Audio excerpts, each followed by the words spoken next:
પ્રથમ તો કાચનો એક પ્રિઝમ લો।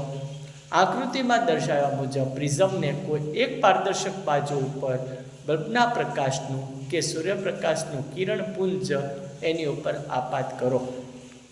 જેવું તેની પર બલ્બના પ્રકાશ કે સૂર્યપ્રકાશનું કિરણપુંજ આપાત થશે એટલે પારદર્શક પડદા ઉપર તમને રંગો દેખાવાના છે। પ્રિઝમની બીજી સપાટી પાસે રાખેલા પારદર્શક પડદા પર શ્વેત પ્રકાશના ઘટક રંગોનું અવલોકન કરો। અવલોકન જોઈએ શું થાય?